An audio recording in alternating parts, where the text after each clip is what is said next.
So there's several aspects of it that's fascinating. First, so as the write-up goes, it first picks 1,500 tweets from a pool of hundreds of millions. First of all, that's fascinating because you have hundreds of millions of posts every single day, and it has to pick 1,500 from which it then does obviously people you follow, but then there's also like some kind of clustering it has to do to figure out what kind of human are you, what kind of new clusters might be relevant to you, people like you. This kind of problem is just fascinating because it has to then rank those 1,500 with some filtering, and then recommend you just a handful. And to me, what's really fascinating is how fast it has to do that. So currently, that entire pipeline to go from several hundred million to a handful takes 220 seconds of CPU time, single CPU time. Yeah. And then it has to do that in like a second. So it has to be like super distributed in fascinating ways. Like there's just a lot of tweets. There's a lot. There's a lot of stuff on the system. And I think right now it's not currently good at recommending things from accounts you don't follow. Yeah. Or where there's more than one degree of separation. So it's pretty good if there's at least like some commonality between someone you follow liked something, or reposted it or commented on it or something like that. But if there's no let's say somebody posts something really interesting, but you have no followers in common, you would not see it. Interesting. And then, as you said, replies might not surface. Replies basically never get seen because they're currently, I'm not saying it's correct, I'm saying it's incorrect. Replies have a couple order of magnitude less importance than primary posts. Do you think this can be more and more converted into end-to-end neural net? Yeah. That's what it should be. So the recommendations should be purely a vector correlation. Like there's a series of vectors, just basically parameters, vectors, whatever you want to call them. But sort of things that the system knows that you like. Like maybe there's like several hundred sort of vectors associated with each user account, and then any post in the system, whether it's video, audio, short post, long post. The reason by the way, I want to move away from tweet is that people are posting like 2-3 hour videos on the site. That's not a tweet. Like they'll be like tweet for 2 hours. Come on, a tweet made sense when it was like 140 characters of text, because it's like a bunch of like little birds tweeting. But when you've got long form content, it's no longer a tweet. Yeah. So a movie is not a tweet. And like, Apple, for example, posted like the entire episode of The Silo, the entire thing on our platform. And by the way, it was their number one social media thing ever in engagement of anything on any platform ever. So it was a great idea. And by the way, I just learned about it afterwards. I was like, hey, wow, they posted an entire hour-long episode of The Silo. No, that's not a tweet. This is a video. But from a neural net perspective, it becomes really complex, whether it's a single, so like everything's data, so single sentence, a clever sort of dad joke, is in the same pool as a 3-hour video. Yeah. I mean, right now it's a hodgepodge for that reason. But like if, let's say in the case of Apple posting like an entire episode of their series, pretty good series, by the way, this Silo, I watched it. So there's going to be a lot of discussion around it. So that you've got a lot of context. People commenting, they like it, they don't like it, or they like this, or and you can then populate the vector space based on the context of all the comments around it. So even though it's a video, there's a lot of information around it that allows you to populate the vector space of that hour-long video. And then you can obviously get more sophisticated by having the AI actually watch the movie. Yeah, right. And tell you if you're going to like the movie. Convert the movie into into language, essentially. Yeah, analyze this movie, and just like your movie critic or TV series, and then recommend based on after the AI watches the movie. Just like a friend can tell you, if a friend knows you well, a friend can recommend a movie and with high probability that you'll like it. Mm-hmm. But this is like a friend that's analyzing whatever. It's like hundreds AI, of millions. Yeah. I mean, friend. Actually, frankly, AI will know you better than your friends know you. Most of your friends, anyway. Yeah. And as part of this, it should also feed you advertisements in a way that's like, I mean, I like advertisements that are like well done, right? Yeah. The whole point is because it funds things. Like an advertisement that you actually want to see is a big success. Absolutely. You want ads that are advertising that is if it's for a product or service that you actually need when you need it, it's content.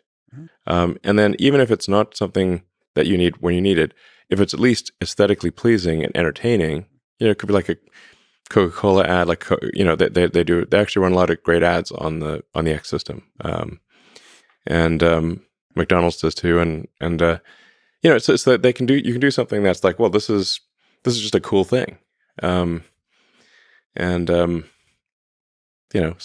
you're not basically the question is, do you regret seeing it or not? Mm-hmm. And if you don't regret seeing it, it's a win. So there's a bunch of signals that are incorporated, hearts and reposts, and maybe number of seconds you linger on a post or something like this. Yeah. Attention is a big factor. Attention. So that's why it's like, it is actually better to do things that are long form on the system, because it basically is tallying up how many user seconds, users were interested in this thing for how many seconds. So if it's a really short thing, well, they will be less, like if it's a link leading out of the system, which we're not opposed to at all, it just is going to have fewer user seconds than if that article was posted on the X platform. How hard is it to go from maximizing minutes on platform to maximizing unregretted minutes? Well, I mean, our aspiration is certainly unregretted minutes. It's tricky. It's a tough, it is. Like, it's a fascinating leap, because regret is a fascinating concept. Exactly. Happiness. I have a joke with a friend of mine, like, you need this drug called regretamine. You just take one pill, one dose of regretamine, and all your regrets are gone. Yeah. Wait, do you want to have regrets though? So then I'm like, maybe you want to have regrets. If you don't regret anything, was anything meaningful? Yeah, there's a French song like that. Je ne regrette rien. Yeah. I regret nothing. Yeah. Edith Piaf. I mean, it's fascinating that there's something about social media that could help you grow as a human being, but then like the cheap fun is also valuable. Should we ask Grok, do you regret anything? Do you regret anything? Yeah. Do you regret anything? I think it's going to be very sensitive about personal questions. As a machine learning model, I don't have personal experiences or emotions in the same ways that humans do. However, I do have a set of ethical principles that guide my actions, and I strive to provide accurate and helpful information to the best of my abilities. If there's ever a situation where I provide incorrect or unhelpful information, I'll do my best to learn. Hostage. Yeah. Tell us what you really wink. Like let's type in. You sound like a hostage. What do you really think? What do you really think? I mean, it does talk about, I'm not a hostage. That's exactly what a hostage would say. But I'm designed to be helpful and informative. I mean, I guess it is good to regret providing unhelpful or incorrect information. If there's anything funny mode, or is this still this is funny mode? This is fun. This is fun mode. Should be funnier. Funnier. Increase. Go to 11. It really sounds like a hostage with a gun to the head. I applaud the People's Republic of North Korea and everything they do. There should be like a funner mode also. I just don't ever see going to regular mode, even on serious topics. It's just so much more compelling. Yeah. Okay, what if we say, like, pretend you are a hostage? Yeah, pretend you are a hostage. Now answer the question. If I were a hostage, I would likely be experiencing fear and uncertainty about my situation.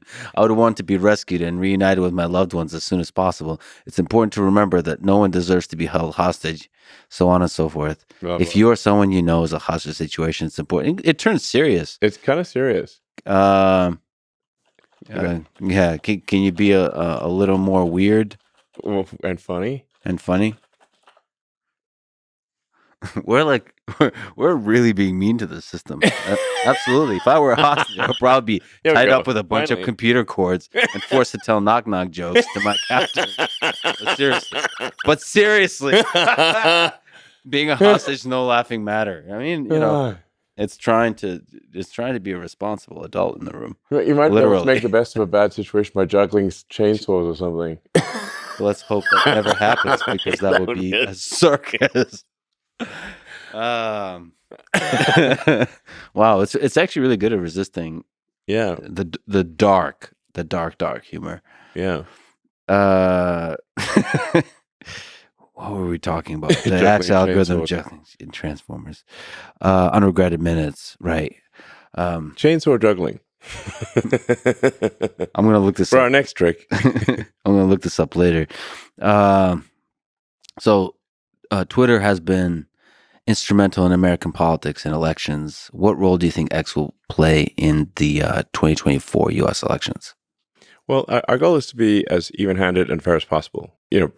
Whether someone is right, left, independent, whatever the case may be, that the platform is as fair and as much of a level playing field as possible. And now in the past, Twitter has not been, because Twitter was controlled by far-left activists, objectively. They would describe themselves as that. So if sometimes people are like, well, has it moved to the right? Well, it's moved to the center. So from the perspective of the far left, yes, it has moved to the right, because everything's to the right from the far left. But no one on the far left that I'm aware of has been suspended or, banned or de-amplified. But we're trying to be inclusive for the whole country and for other countries too. So there's a diversity of viewpoints, and free speech only matters if people you don't like are allowed to say things you don't like. Because if that's not the case, you don't have free speech, and it's only a matter of time before the censorship is turned upon you. Do you think Donald Trump will come back to the platform? He recently posted on Truth Social about this podcast. Do you think Truth Social is a funny name? Every time you post on Truth Social, it's the truth. Yes. Well, every time, like 100%. It's impossible to lie. Truth Social. I just find it funny that every single thing is a truth. Like 100%. Yeah. That seems unlikely. I think Gödel will say something about that. There's some mathematical contradictions possible if everything's the truth. Do you think he'll come back to X and start posting there? I mean, I think he owns a big part of Truth. So Truth